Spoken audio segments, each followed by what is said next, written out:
Hi friends ನಿಸರ್ಗ dairy form today Shivamogga. ನೋಡಿ, ಈ ಹಸುಗಳು 4 ಹಸುಗಳು ಹಾವೇರಿ ಜಿಲ್ಲೆಗೆ ಹೋಗ್ತಾ ಇದೆ. 4 ಹಸುಗಳು. ಈ ಹಸುನ ಪರ್ಚೇಸ್ ಮಾಡೋರು ಒಂದು ಅದ್ಭುತ ವ್ಯಕ್ತಿಗಳು. ಯಾಕಂದರೆ ಅವರಿಗೆ ಅನುಭವ ಇದೆ, ಎಕ್ಸ್ಪೀರಿಯೆನ್ಸ್ ಇದೆ. ಹೈನುಗಾರಿಕೆ ಮಾಡಬೇಕಾದ್ರೆ ಏನೆಲ್ಲ ಮಾಡಬೇಕಾಗತ್ತೆ, ಯಾವ್ಯಾವ ತ್ಯಾಗ ಮಾಡಬೇಕಾಗತ್ತೆ ಅಂತ ಅವರಿಗೆಲ್ಲ ಎಕ್ಸ್ಪೀರಿಯೆನ್ಸ್ ಇದ್ದವರು ನಮ್ಮ ನಿಸರ್ಗ ಡೈರಿ ಫಾರ್ಮಿಗೆ ಬಂದಿದ್ದಾರೆ. ಇವತ್ತು ಜಸ್ಟ್ ಇಮೇಜಿಂಗ್, ಇವತ್ತು ಅವ್ರಿಗೆ ಎಷ್ಟು ಲಕ್ ಅಂದರೆ ನಮ್ಮ ಹಸುಗಳು ಜಸ್ಟ್ ನೋಡೋಕೆ ಬಂದಿದೆ ಅವ್ರಿಗೆ.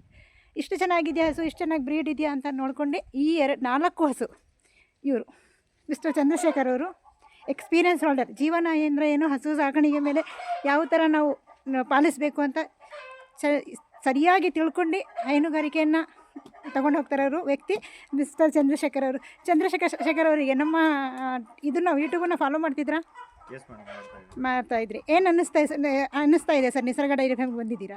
ಚೆನ್ನಾಗಿ ಫೀಲ್ ಆಗ್ತಾ ಇದೆ. ಯಾಕಂದ್ರೆ ನಾನು ಆಕ್ಚುಲಿ ನೋಡ್ಕೊಂಡು ಹೋಗ್ಬೇಕಂತ ಹೇಳಿ ಬಂದಿದ್ದು. ಓಕೆ. ಬಟ್ ನೋಡ್ಕೊಂಡು ಹೋಗ್ಬೇಕಂತ ಹೇಳಿ ಬಂದು ಬ್ರೀಡ್ ಚೆನ್ನಾಗಿದೆ, ಒಳ್ಳೆ ಕ್ವಾಲಿಟಿ ಬ್ರೀಡ್ಸ್ ಇದೆ ಅಂತ ಹೇಳಿ ಸೊ ಇಷ್ಟ ಆಗಿ ತಗೋತಾ ಇದ್ದೀನಿ. ಓಕೆ ಸರ್, ಬ್ರೀಡ್ ಮೇಲೆ ಏನು ಹೇಳ್ತೀರಾ ಸರ್? ಬ್ರೀಡ್ಸ್ ಎಲ್ಲ ಸ್ಟ್ರೈಕರ್ ಇದೆ, ಬ್ರೂಟ್ ಇದೆ, ಅವೆಲ್ಲ ನೋಡಿದ್ರೆ ಎಲ್ಲ ಒಳ್ಳೊಳ್ಳೆ ಡಿಫ್ರೆಂಟ್ ಕ್ವಾಲಿಟೀಸ್ ಇದೆ. ಓಕೆ. ಸೊ ಹಾಲ್ದು ಕನ್ಫರ್ಮೇಷನ್ ಚೆನ್ನಾಗಿರುತ್ತೆ ಅಂತ ಹೇಳಿ ನಾನು ಬ್ರೀಡ್ ಮೇಂಟೈನ್ ಮಾಡ್ಬೇಕಂತೇಳಿ ಓಕೆ ತಗೋತಾ ಇದ್ದೀನಿ. ಸರ್, ನಿಸರ್ಗ ಡೈರಿ ಫಾರ್ಮಲ್ಲಿ ನಿಮ್ಮ ಆಯ್ಕೆ ಅಂತ ವಸ್ತು ಸಿಗ್ತಾ ಅಂತ ಅನಿಸುತ್ತಾ ಇದೆ ಸರ್? Definitely madam. ಬೇರೆಯವ್ರಿಗೆ ಏನು ಹೇಳೋಕ್ಕೆ ಇಷ್ಟಪಡ್ತೀರಾ ಸರ್? ನಿಸರ್ಗ ಡೈರಿ ಫಾರ್ಮ್ಗೆ ಎಲ್ಲರೂ ಬನ್ನಿ, ನಿಮಗೆ ಡ್ರೀಮ್ ಫುಲ್ಫಿಲ್ ಮಾಡಿ. ಓಕೆ. ಇದೇ ಥರ ಇನ್ನೊಬ್ಬರು ವ್ಯಕ್ತಿ ಇದ್ದಾರೆ, ಇವರು ವೀರೇಶ್ ಅಂತ. ಅವರು ಸಹ ಬಂದಿದ್ದಾರೆ. ತುಂಬ ಚೆನ್ನಾಗಿದೆ ಬ್ರೀಡ್ ಮೇಡಮ್, ನಾವು ಜಸ್ಟ್ ನೋಡೋಕೆ ಬಂದಿದ್ದು ಅಂತ ಒಂದೇ ಸಮಿಗೆ ಅವ್ರ ಎಕ್ಸ್ಪೀರಿಯೆನ್ಸ್ ಸರ್ ಅವಾಗವಾಗ ಹೇಳ್ತಾ ಇರ್ತಾರೆ, ಎಕ್ಸ್ಪೀರಿಯೆನ್ಸ್ ಬೆಟರ್ ದೆನ್ ಥಿಯರಿ ಅಂತ. ಎಕ್ಸ್ಪೀರಿಯೆನ್ಸ್ ಇಲ್ಲದೆ ಏನೂ ಮಾಡೋಕ್ಕಾಗಲ್ಲ. ಬಟ್ ಇವರಿಗೆ ಎಕ್ಸ್ಪೀರಿಯೆನ್ಸ್ 101% ಇದೆ. ಅದಕ್ಕೆ ಖುಷಿ ಆಯಿತು. ಈ ಥರ ಎಕ್ಸ್ಪೀರಿಯೆನ್ಸ್ ಅವರು ಮುಂದೆ ವರೆಯೋಕ್ಕೆ ಬಂದರೆ ಕನಸು ನೆನಸಾಗ್ಬೋದು ಅಂತ. ಸರ್, ನಮ್ಮ ನಿಸರ್ಗ ಡೈರಿ ಫಾರ್ಮ್ ಮೇಲೆ ನೀವು ಏನು ಹೇಳೋಕ್ಕೆ ಇಷ್ಟಪಡ್ತೀರಾ ಸರ್? ಮೇಡಮ್, ಆ್ಯಕ್ಚುಲಿ ಏನಂದರೆ ಅದೇನೋ ಅಂತಾರಲ್ವ, ರೂಟ್ ಕಾಸ್ ಅಂತ. ನಾವು ಪೇಟೆಗೆ ಹೋದವರು, ರಾಣೆಬೆನ್ನೂರು ಪೇಟೆಗೆ ಅಂತ ಹೋದವರು. ಅಲ್ಲಿ ಹಸುಗಳನ್ನ ನೋಡಿ, ರೇಟ್ಗಳನ್ನು ನೋಡಿ ತಲೆ ತಿರುಗೋಯ್ತು. ಓಕೆ. ಏನಪ್ಪ ಕ್ವಾಲಿಟಿ ವೈಸ್ ನೋಡಿದ್ರೆ ಹಸುಗಳು ಆ ರೀತಿ ಇರಲಿಲ್ಲ. ನಮ್ಮ ಎಕ್ಸ್ಪೆಕ್ಟೇಷನ್ ಬೇರೆ ಇತ್ತು. ಮಾರ್ಕೆಟ್ ಅಂದ್ರೆ ಈ ರೀತಿ ಇರುತ್ತೆ. ಬೇರೆಯವ್ರ ಮಾತೆಲ್ಲ ಕೇಳಿದ್ವಿ. ನಾನು ನಾನು ಮಾರ್ಕೆಟ್ಗೆ ಹೋದವನಲ್ಲ, ಡೈರೆಕ್ಟ್ ರೈತರ ಮನೆಗೆ ಹೋಗ್ಬಿಟ್ರೆ ಇಲ್ಲ ಈ ರೀತಿ ಯಾವ್ದಾದ್ರು ಚೆನ್ನಾಗಿರೋ ಫಾರ್ಮ್ಗೆ ಹೋಗಿರ್ತೇನೆ. ಅಲ್ಲಿ ನೋಡಿ ನಾನು ಹಸುಗಳನ್ನ ಸೆಲೆಕ್ಟ್ ಮಾಡಿರ್ತಿದ್ದೆ. ಫಾರ್ ದ ಫಸ್ಟ್ ಟೈಮ್ ನಾನು ನಿಸರ್ಗ ಡೈರಿಗೆ ಇವತ್ತೇ ಬಂದಿರೋದು. ಬಂದ ತಕ್ಷಣ ಹಸುಗಳು ಮಲ್ಕೊಂಡಿದ್ವು. ಇಷ್ಟು ಕಡಿಮೆ ಇದಾವಲ್ಲಪ್ಪ, ಇದ್ರಾಗ ಯಾವ್ದು ತಗೋಬೇಕು, ಹೆಂಗ್ ತಗೋಬೇಕೆಲ್ಲ ಒಂದರ ಕಾಣ್ತಾ ಇದಾವಲ್ಲ ಅಂತ ಯೋಚನೆ ಮಾಡಿದೆ. ಆದ್ರೆ ಎದ್ದು ನಿಂತ ಮೇಲೆ ಅವುಗಳ ಕ್ವಾಲಿಟಿ ನೋಡಿದೆ, ಅವುಗಳ ಬಗ್ಗೆ ತಿಳ್ಕೊಂಡೆ, ನಿಮ್ ಜೊತೆ ಮಾತಾಡ್ಕೊಂಡು ಅವುಗಳ ಬಗ್ಗೆ ಏನೇನ್ ಕನ್ಫ್ಯೂಷನ್ ಇತ್ತ ತಿಳ್ಕೊಂಡ್ಬಿಟ್ಟೆ. ಸೊ ಅವಾಗ ಗೊತ್ತಾಯ್ತು ಯಾಕೆ ನಾವು ಬ್ರೀಡ್ ನ ಉಳಿಸ್ಕೋಬೇಕು ಅಂದ್ರೆ, ಬ್ರೀಡ್ ಇಂದ ನಾವು ತುಂಬಾ ಡೆವಲಪ್ ಆಗ್ಬೋದು ಮೇಡಮ್. ಯಾಕೆ ಪಂಜಾಬ್ ಇವತ್ತು ಮೋರ್ ದೆನ್ ನೋಡಿ 9ನೇ ಜನರೇಷನ್ 10ನೇ ಜನರೇಷನ್ ಅಲ್ಲಿ ಇದ್ದಾರೆ, ನಾವು 3ನೇ ಜನರೇಷನ್ ಇದ್ದೀವಿ ಅಂದ್ರೆ ದೇರ್ ಇದೆ lot of education, knowledge gap ಇದೆ.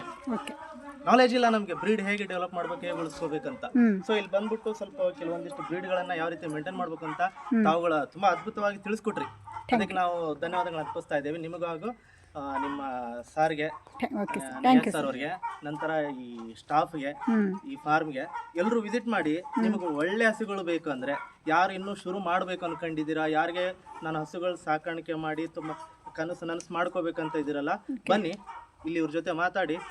ನಿಮಗೆ ಏನ್ ರಿಕ್ವೈರ್ಮೆಂಟ್ ಇದೆ ಮೊದಲು ಅದನ್ನ ತಿಳಿಸಿ, ನಿಮ್ಮ ರಿಕ್ವೈರ್ಮೆಂಟ್ ತಕ್ಕ ಹಾಗೆ ಅವ್ರಿಗೆ ಹಸುಗಳನ್ನ ಕೊಡ್ತಾರೆ. Definitely sir. ಹಾಗೆ ಹುಡುಕೊಂಡು ಬನ್ನಿ. ನಿಮಗೆ ಚೆನ್ನಾಗಿರೋ ಹಸು ಸಿಕ್ಕಾಗ ನಿಮ್ಗೆ ಆ ಖುಷಿನೇ ಬೇರೆ ಇರುತ್ತೆ.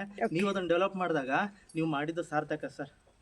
ಹಾಲು ಮುಖ್ಯ ಅಲ್ಲ, ಇಲ್ಲಿ ಬ್ರೀಡ್ ಡೆವಲಪ್ ಮಾಡಿ ಎಲ್ಲ ತಾನೇ ಹುಡ್ಕೊಂಡು ಬರುತ್ತೆ. ನಾವು ಹಾಲಿಂದ ಹೋದಾಗ ಹಸುಗಳನ್ನ ಕೆಡಿಸ್ಬಿಡುತ್ತೆ. ಸೊ ಹಾಗಾಗಿ ಹಸುಗಳನ್ನ ಯಾವ ರೀತಿ ಮೇಂಟೈನ್ ಮಾಡಬೇಕು, ಫುಡ್ಡಿಂದ ಆಗಿರ್ಬೋದು, ನೀರಿಂದ ಆಗಿರ್ಬೋದು, ಏನೇನು ಸಪ್ಲಿಮೆಂಟ್ಸ್ ಕೊಡ್ಬೋದು, ಯಾವ ರೀತಿ ಅವುಗಳನ್ನ ನೋಡ್ಕೋಬೇಕು ಅನ್ನೋದಿರುತ್ತಲ್ಲ, ಅದು ನಿಜವಾದ ಜ್ಞಾನ. ಹಾಫ್ ನಾಲೆಜ್ ಅವರಿಗೆ ಏನು ಹೇಳಕ್ಕೆ ಇಷ್ಟಪಡ್ತೀರಾ ಸರ್?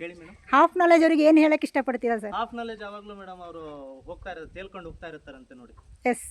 ನೀರು ಬರ್ತಾ ಇರುತ್ತೆ, ತೇಲ್ಕೊಂಡು ಹೋಗ್ತಾ ಇರ್ತಾರೆ. ಅವ್ರಿಗೆ ಬುದ್ಧಿ ಹೇಳಕ್ ಆಗಲ್ಲ. ಸೊ 0 ನಾಲೆಜ್ ಇಂದ ಬರೀ, ಇಲ್ಲ 100% ನಾಲೆಜ್ ಇಟ್ಕೊಂಡು ಬನ್ನಿ. ಈ 0 or 100 ಇಷ್ಟರಲ್ಲಿ ಅವ್ರು ಒಂದ್ ಹೇಳ್ತಾರೆ, ಇವ್ರೊಂದ್ ಹೇಳ್ತಾರೆ ಅಂತ ಇವತ್ತು ಅದನ್ನ ಪ್ರಾಕ್ಟೀಸ್ ಮಾಡಿದೆ, ನಾಳೆ ಇನ್ನೊಬ್ರು ಹೇಳ್ತಾರೆ ಅಂತ ಅದನ್ನ ಮಾಡಿದೆ. ಈ ರೀತಿ ಮಾಡಕ್ ಹೋಗ್ಬೇಡಿ, ಕಾನ್ಸ್ಟೆಂಟ್ ಇರ್ರಿ. ಲಕ್ ನಿಮಗೆ ಇರುತ್ತೆ, ಸಕ್ಸಸ್ ನಿಮ್ದೇ ಆಗುತ್ತೆ. ಥ್ಯಾಂಕ್ ಯು ಸರ್, ನೀವು ಇಬ್ಬರು ಬಂದಿದ್ದಕ್ಕೆ ಖುಷಿ ಆಯಿತು ತುಂಬ. ಯಾಕಂದರೆ ಈ ಥರ ಮಟ್ಟದ ಬೆಳಿಬೇಕು ಅಂತ ಕನಸಿಟ್ಕೊಂಡವರಿಗೆ ನಾವು ಈ ಥರ ಕೊಡಬೇಕು ಅಂತ ನಾವು ತುಂಬ ಅಪೇಕ್ಷೆ ಪಡ್ತಾ ಇದ್ದೀವಿ. ಇವತ್ತು ನಾವು ಇರ್ತೀವೋ ಇಲ್ವೋ ಗೊತ್ತಿಲ್ಲ, ಬಟ್ ನಮ್ಮಿಂದ ಏನು ನಾವು ಕಲ್ತಿದ್ದೀವಿ ಅವ್ರು ಬೇರೆಯವ್ರನ್ನ ಹಂಚೋಗೋಕ್ಕೆ ನಾವು ಇಷ್ಟಪಡ್ತೀವಿ. ಬೇರೆಯವ್ರು ಏನು ಹೇಳ್ಕೊಂತಾರೆ ಅದನ್ನು ನಮಗೆ ಅಗತ್ಯ ಇಲ್ಲ, ಬಟ್ ಬೆಳೆಯೋರಿಗೆ ನಾವು ಕೈ ಹಿಡಿಬೇಕು ಅಂತ ಬಂದಿಲ್ಲ. ತುಂಬ ಚೆನ್ನಾಗಿ ಖುಷಿ ಆಯಿತು ಸರ್. ನೀವು ಹಸು ತೊಗೊಂಡು ಹೋಗಿಲ್ಲ ಅಂದರೂ ಖುಷಿ ಆಗ್ತಿದೆ. ಯಾಕಂದರೆ ನನಗೂ ನಿಮ್ಮಿಂದ ಸ್ವಲ್ಪ ಮಾಹಿತಿ ಸಿಗುತ್ತೆ, ಏನೇನು ಹೊರಗಡೆ ಏನೇನು ಔಟ್ಸೈಡಲ್ಲಿ ಡಿಸೀಸ್ ಇರುತ್ತೆ, ಪ್ರಾಬ್ಲಮ್ಸ್ ಇರುತ್ತೆ, ಏನಿರುತ್ತೆ, ನಾವು ನಿಮ್ಮ ಮನಸ್ಸನ್ನು ಅರ್ಥ ಮಾಡ್ಕೋಬೇಕಾಗತ್ತೆ. ಅದಕ್ಕೊಂದು ಖುಷಿ ಇರುತ್ತೆ. Okay sir, all the best. ನಮ್ಮ ಈ 4 ಹಸುನ ಪರ್ಚೇಸ್ ಮಾಡಿದ್ದೀರಾ ನೋಡಿ. ಇದು ಒಂದು ಸ್ಟ್ರೈಕರ್ ಪರ್ಚೇಸ್ ಮಾಡಿದ್ದಾರೆ ಸರ್, ಇದು ಒಂದು ಪೆನಿಲೇನ್ ಪರ್ಚೇಸ್ ಮಾಡಿದ್ದಾರೆ, ಡೆನ್ಮಾರ್ಕ್ ಪರ್ಚೇಸ್ ಮಾಡಿದ್ದಾರೆ, ಇದನ್ನು ಬ್ರೂಟ್ ಮಾಡಿದ್ದಾರೆ. All the best sir. ಹಾಂ, okay sir, okay sir, all the best. Nisarga dairy farm ಯಾವತ್ತು ನಿಮ್ಮ ಜೊತೆಗಿರುತ್ತೆ. ಎನಿವನ್ ಇದ್ರೂ ಕಷ್ಟ ಇದ್ರೂ ಹೇಳ್ಕೊಳ್ಳೋಣ, ಸುಖ ಆದರೂ ಹೇಳ್ಕೊಳ್ಳೋಣ, ನಮ್ಮ ಜೊತೆಗಿರಿ, ನಾವು ನಿಮ್ಮ ಜೊತೆಗಿರ್ತೀವಿ 100%. All the best sir, all the best. ನಿಮ್ಮ ಕನಸು ನೆನಸಾಗಲಿ ಅಂತ ನಾವು ಎಲ್ಲ ನಿಸರ್ಗ ಡೈರಿ ಫಾರ್ಮಿಂದ ನಿಮಗೆ ಅಪ್ರಿಷಿಯೇಟ್ ಮಾಡ್ತೀವಿ ಸರ್. Thank you.